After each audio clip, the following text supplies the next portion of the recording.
পরিবেশ বান্ধবতার সঙ্গে সঙ্গে দুর্গাপুরকে দূষণমুক্ত করতে শহরের খ্যাতনামা শপিং মলে কাগজ দিয়ে দুর্গা প্রতিমা বানিয়ে তাক লাগিয়েছেন দুর্গাপুরের শিল্পী বাপি বিশ্বাস। তার এই প্রতিভা কেবল শিল্পাঞ্চলেই নয়, বরং ভিন রাজ্যেও সুখ্যাতি লাভ করেছে।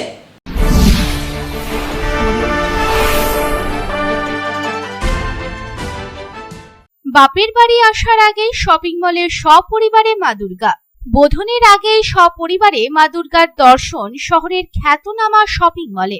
দুর্গা মাটির নয়, কাগজের, পরিবেশ বান্ধব। প্রতিমা গড়তে এই শিল্পীর লাগে না কাদা, লাগে না মাটি, খড়, বাঁশ। এইসব ছাড়াই প্রতিমা বানিয়ে বছরের পর বছর নজির গড়ছেন রাজ্য সহ ভিন রাজ্যে।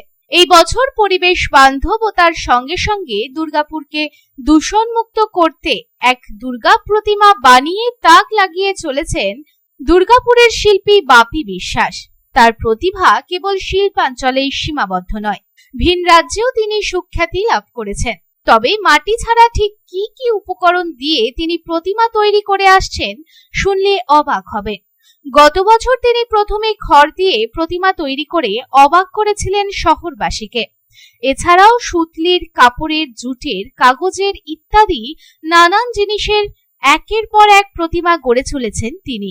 এই বছর তিনি কাগজকে পচিয়ে ও রং দিয়ে প্রতিমা গড়ে তাক লাগিয়েছেন। তার দাবি, কাগজ, সুতলি বা খড়ের প্রতিমা গড়লে যেমন দূষণ নিয়ন্ত্রণ করা সম্ভব হয়, তেমনি ওজনেও হালকা হয়। যতই উচ্চতার বা চওড়া প্রতিমা হোক না কেন, অতি সহজে স্থানান্তরিত করা যায়, কোনো দুর্ঘটনা ঘটার আশঙ্কা থাকে না। এই প্রসঙ্গে শিল্পী বাপি বিশ্বাস কি জানাচ্ছেন, আসুন শুনে নিই। এই প্রতিমাটা সম্পূর্ণ কাগজ দিয়ে তৈরি করা হয়েছে। মল কর্তৃপক্ষ আমাকে জানিয়েছে, দুর্গাপুর সব থেকে বড় শপিং মল আমাকে জানিয়েছিল যে আমরা একটা এমন প্রতিমা তৈরি করতে চাই যাতে দূষণ মুক্তটা মুক্ত পরিবেশ থাকে। তার জন্য আমি এই প্রতিমাটা সম্পূর্ণ কাগজ দিয়ে তৈরি করছি। এবার এর ভিতরে কোনো বাটাম বা বাঁশ এসব ধরনের কিছু নেই, সম্পূর্ণ কাগজের আছে। আর এটা আমার দীর্ঘ কয়েক মাস ধরে কাজটা তুলে ধরছি যাতে কোনো অসুবিধা না, কালারটা হচ্ছে। এবং দুর্গাপুর যে বড় শপিং মল, সেই মলের একটাই খালি বার্তা ছিল যে এটা আমাদের যেমন দূষণ মুক্তটা আমরা মানুষের কাছে বোঝাতে পারি, তার জন্য আমরা দূষণ মুক্তটা মাথায় রেখে আমি এই কনসেপ্টটা তৈরি করেছি। এবং এছাড়া আমি বিভিন্ন জায়গায় কাজ করেছি, কানাডা করেছি, দিল্লি করেছি, হরিয়ানা করেছি, বিভিন্ন জায়গায় কাগজের প্রতিমা আমার গেছে। আমরা দেখেন যে মাটির প্রতিমার একটা পলিউশন থাকে, কিন্তু আমার এই যে প্রতিমার ভিতরে কোনো পলিউশন নেই, একদম সম্পূর্ণ ইকো ফ্রেন্ডলি। টোটাল এটা 18 ফুট হচ্ছে আমরা চালা নিয়ে, আরো কিছু নিয়ে প্রায় 20 ফুটের কাছে যাবে। আর আমার এই খালি প্রতিমাটা আমরা 12 ফুট আছে।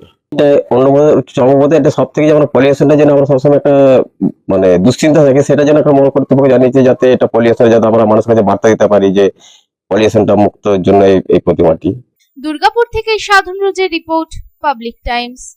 কিছু পরম্পরা আর শেখা মায়ের থেকে চলে আসে মেয়ের কাছে, ঠিক যেরকম হনুমান্তা চাক্কি ফ্রেশ আটা, ঠিক যেন মায়ের ভালোবাসা, যেমন শুদ্ধতা তেমন স্বাদ।